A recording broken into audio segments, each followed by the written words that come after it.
To the members of the Columbia Law School class of 2021, congratulations.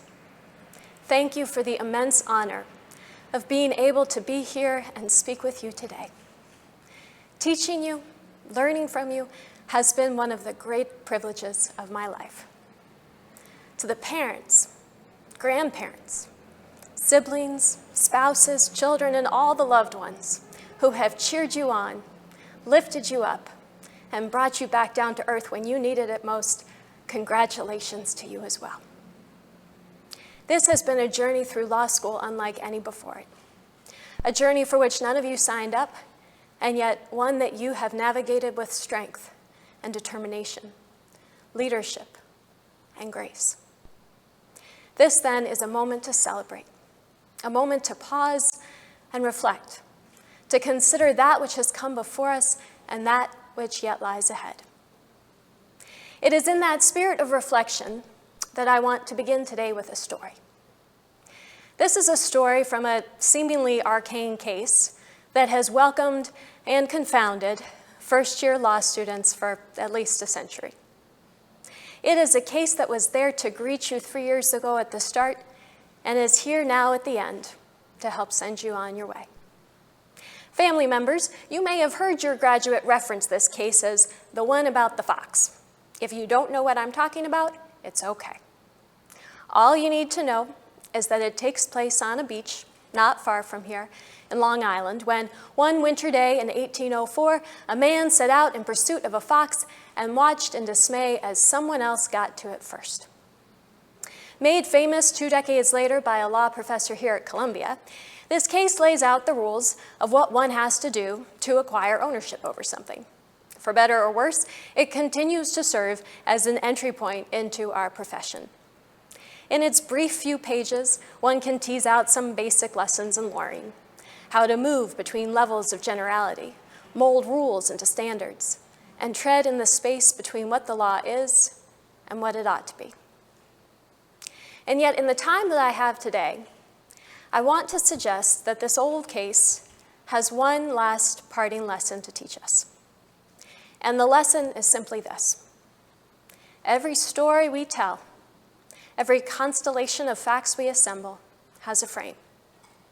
Change the frame, and you change the story. Change the stories that matter, and you might just change the world. To see how this idea works and why it matters, let's start by returning to that old case and tracing the story it tells and the frame upon which it rests. Published in one of the earliest case reporters in the country, this is a case that offers an inspirational story for the ages, a promise that in that newly created land of these United States, if you worked hard enough to come close enough to signal to the world your claim of what is yours, you too would find recognition in the courts of justice. Now pause and consider the frame upon which the story rests. This is a frame of erasure, a frame that makes it impossible to see, much less to hear, the stories and the struggles of the peoples whose histories swept through and past that unrequited fox hunt by the ocean. This is a frame that took a place defined by thousands of years of possession, of life and beauty and complexity, and silenced it all down to a single unit of space, preserved in the words of the law only for its emptiness. A wild and uninhabited land, an unpossessed wasteland. This is a frame that took a brutal age of conquest and enslavement, rooted in rules of dispossession based on the law's classification of the color of one's flesh and the source of one's blood, and reduced it all down to a single moment of original acquisition, erasing from view the whipping post the hunter's father kept in his kitchen, the names of the people he held in bondage, and the wooden cargo ships he dispatched from the frozen shores of New York to carry the fruit of the plantations to market, a vast web of stolen lands and stolen lives cast to the margins by this founding frame.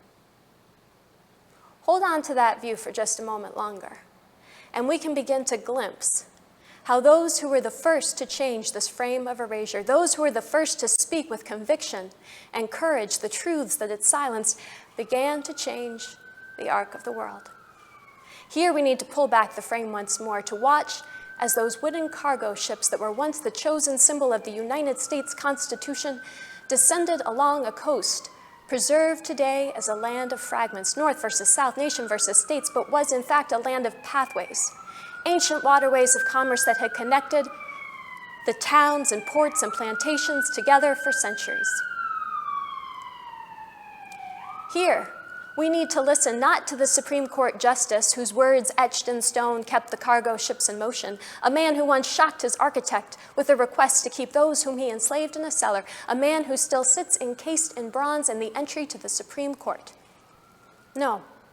Here we need to listen to the words of the abolitionists, the refugees, the removed, the theorists, the lawyers, the poets, the artists who rose up and refused to sit down, who at the risk of their own lives kept a record of wrongs that could not be heard in the courts of law. Those who shifted our gaze from the hounds preserved in pursuit of a fox to the hounds trained to hunt and terrorize those sitting out on the back roads of America in pursuit of the promise of freedom and peace.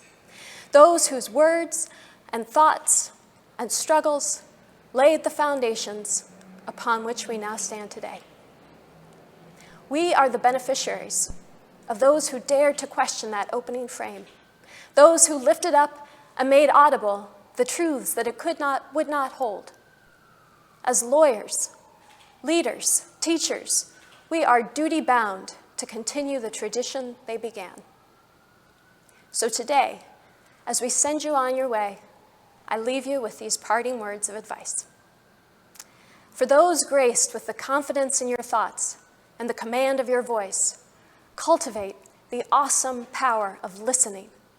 Speak less than you think you need to, echo those who have spoken before you, give credit where credit is due, and recognize that that which you have assumed to be the final truth may be the beginning paragraph of a story that will take you to places that you cannot yet see and where you have not yet been. For those graced with pangs of self-doubt and sense of unbelonging, allow yourself to hear your words and watch where they soar and what heights they will reach. For all of us, question that which you assume to be settled. Bring your whole self to bear and do it with love and humility. There's work to be done, and no one else better to do it.